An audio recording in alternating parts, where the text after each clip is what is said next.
이번 시간은 미네랄 종류 가운데 요오드에 대해서 강의 진행하겠습니다. 요오드의 중요한 특징에 대해서 알아보겠습니다. 1. 요오드는 인체가 정상적인 성장과 발달에 필수적인 갑상선 호르몬을 만들기 위해서 필요한 미량 미네랄입니다. 2. 몸에서 요오드가 많은 곳입니다. 몸에서 요오드의 약 70에서 80%는 목에 있는 갑상선에서 발견됩니다. 나머지는 몸 전체에 분포해 있는데 특히 난소, 근육, 혈액 등에 많습니다. 만일 체내에 충분한 요오드가 없는 경우에는 갑상선 기능 저하증으로 진행될 수 있습니다. 갑상선 기능 저하증과 항진증에 관한 증상들은 뒷창에서 자세하게 설명하겠습니다. 어디에 요오드가 풍부하게 들어있는지 알아보겠습니다. 요오드가 첨가된 식염은 요오드의 주요 원천입니다. 또한 조개, 미역, 다시마 등과 같이 바다에서 자라는 식물을 섭취하는 것은 요오드를 얻는 좋은 방법 가운데 하나입니다. 이 밖에도 마늘, 리마콩, 참깨, 콩, 시금치, 순무채소 등도 요오드의 좋은 소스입니다. 요오드화 나트륨은 종합 비타민이나 미네랄의 등에서 일부 사용하고 있으며 상처에 대한 국소 치료제로도 이용하고 있습니다. 갑상선 기능 저하증과 항진증에 대한 비교 내용입니다. 1. 에너지 대사와 심리적인 측면입니다. 저하증 증상. 온몸의 에너지 대사가 줄어들면서 집중력 저하, 의욕 상실, 기억력 감퇴가 나타납니다. 우울증이나 무기력증에 빠지기 쉽습니다. 팔다리가 저리는 근육통이 나타납니다.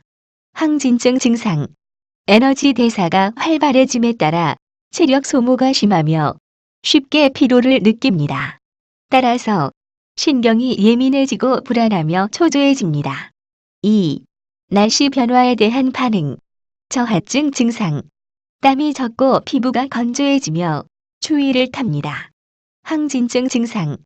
늦은 봄부터 날씨가 더워지기 시작하면은 더위를 참기가 힘들어지고 여름을 나기가 어려워집니다. 겨울에는 반대로 추위를 덜 느끼므로 혼이불만 덮고 잔다든지 자주 문을 열게 되어 가족들의 불평을 듣는 경우가 많습니다. 열의 발생이 많아지면은 체온을 정상으로 유지하기 위해서 피부의 혈관이 확장되고 땀을 많이 흘리게 됩니다. 따라서 더위를 타고 맥박이 빠릅니다. 3. 피부의 변화에 대한 반응. 저하증 증상. 얼굴이 붓고 피부가 거칠어집니다. 탈모가 진행됩니다. 얼굴과 손발, 눈 주위가 부어오르는 부종이 있습니다. 항진증 증상. 얼굴이 마르고 환자의 3분의 1이 안구 돌출이 있습니다. 즉, 사물이 둘로 보이는 증상이 나타납니다. 디스크 증세와 비슷하게 손끝이 찌릿찌릿 저리고 손바닥에 땀이 납니다. 4. 연령대. 저하증은 주로 40대 중반이며 항진증은 20에서 30대입니다. 5. 식욕 문제. 저하증 증상. 식욕이 떨어지지만 체중이 증가합니다. 항진증 증상. 식사를 잘하는데도 체중이 계속 줄어 통상 한두 달 사이에 3에서 4kg씩 빠지며 심한 경우에는 10kg 이상 감소하여 암이나 또는 당뇨병에 걸리지 않았나 걱정하기도 합니다. 체중 감소와 더불어 체력 소모가 심하므로 쉽게 피로를 느끼고 팔다리에 힘이 빠집니다.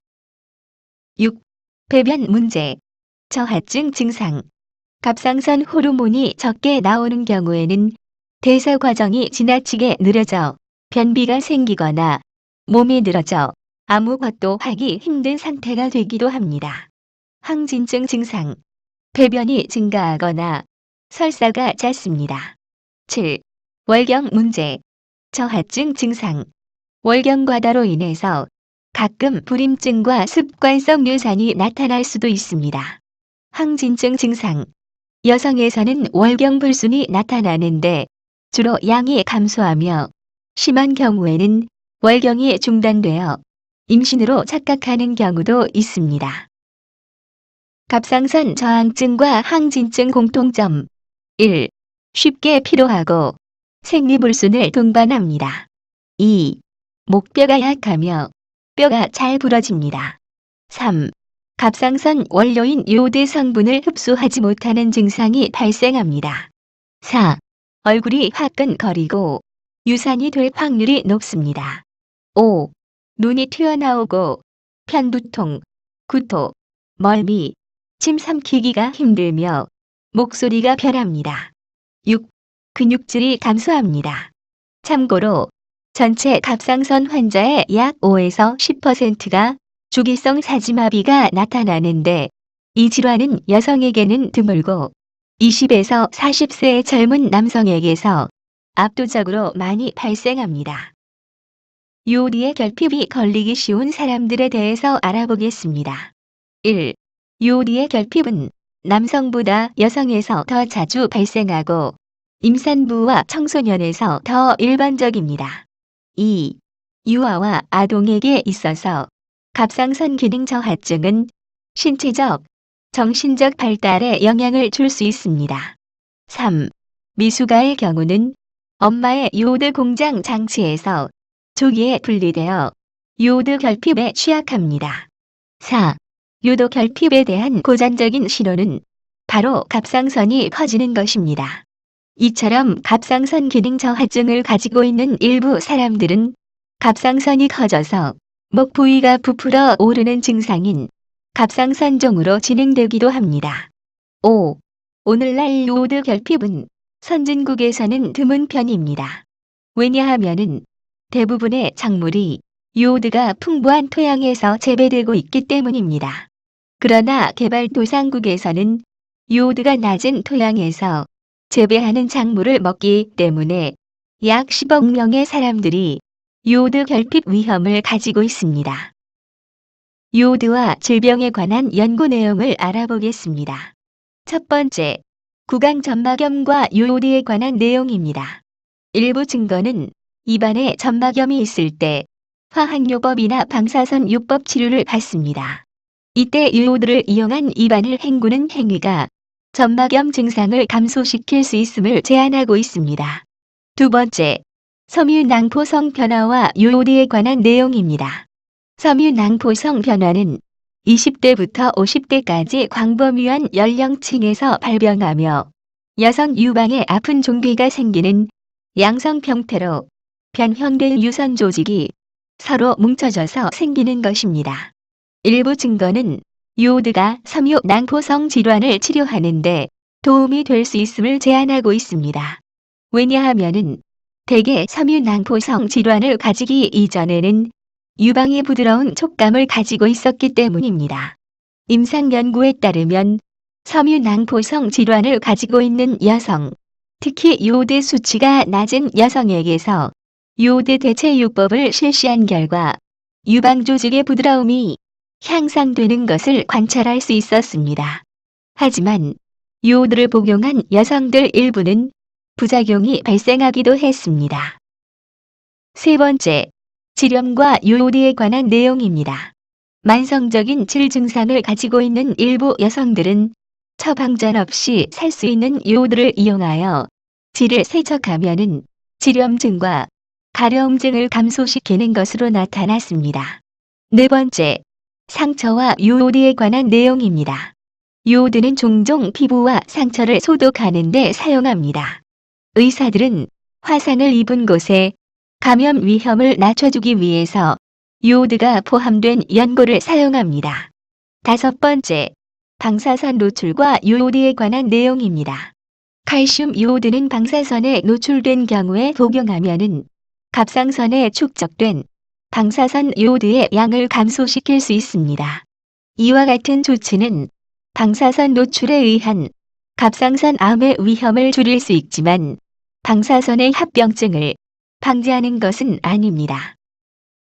요오드 1일 복용량 가이드입니다. 출생부터 6개월까지의 신생아는 110마이크로그램입니다. 7개월부터 12개월까지의 유아의 경우는 130마이크로그램입니다. 어린이 1살부터 8살까지는 90마이크로그램이며 9살부터 13살까지는 120 마이크로그램, 14살부터 18살 이상은 150 마이크로그램입니다.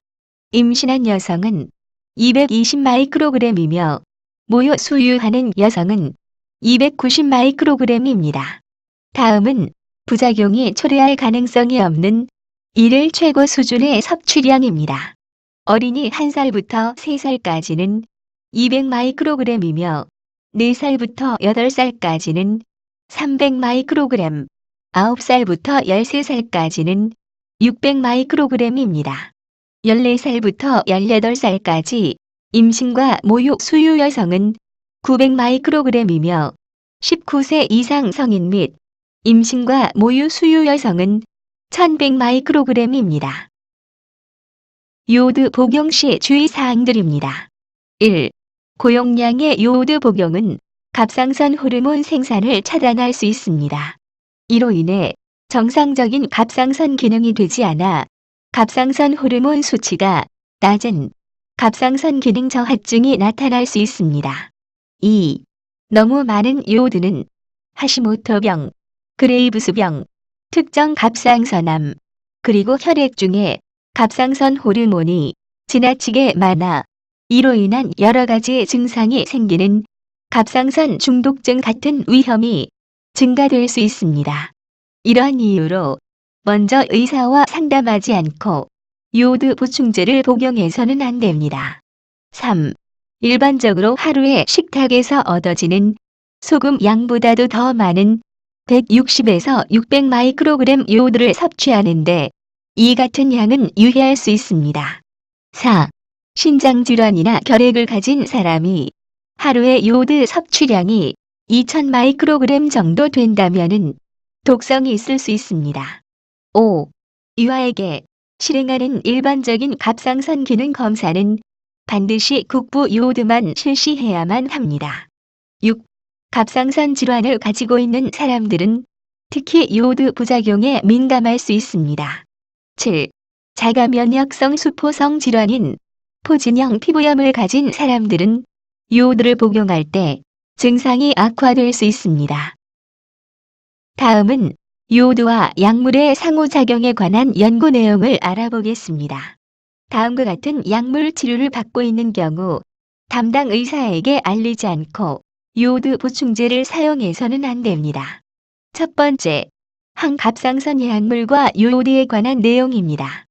프로필티오우라실과 요오드 등을 포함한 항갑상삼제 약물 사용 시 요오드의 복용은 갑상선 기능 부전의 효과를 증가시킬 수 있습니다. 항갑상삼제는 갑상샘 기능 항진증에 사용되고 갑상샘 호르몬의 합성, 분비, 말초 작용점에 작용하는 약물입니다. 두 번째, 리륨과 요오드에 관한 내용입니다. 요오드와 칼륨과 리륨의 사용은 갑상선 기능 저하증의 원인이 될 수 있습니다. 리륨으로 만들어진 상품으로는 리소비드가 있습니다. 세 번째, 와파린과 요오드에 관한 내용입니다. 와파린과 함께 갑상선 항진증에 사용하는 약물인 요오드와 칼륨 사용은 와파린의 효과를 떨어뜨립니다. 상품으로는 쿠마딘이 있는데 혈액 속에 있는 응고인자를 낮춤으로써 혈전이 형성되는 것을 늦추어줍니다. 네 번째, 고혈압 약물과 요오드의 내용입니다. 고혈압 약물에는 AC 억제제나 ARB 등이 있습니다. 많은 요오드 보충제에는 칼륨이 포함되어 있습니다. 만약에 고혈압 약물인 AC 억제제나 ARB 제제와 요오드를 함께 사용하면 몸에 있는 칼륨의 수치를 증가시키는 결과를 가져와서 위험할 수 있습니다. 다섯 번째, 칼륨 보전 이뇨제와 요오드에 관한 내용입니다. 많은 요오드 보충제에는 칼륨이 포함되어 있기 때문에 칼륨 보전 이뇨제와 동시 사용은 칼륨의 수치가 높아져 위험할 수 있습니다.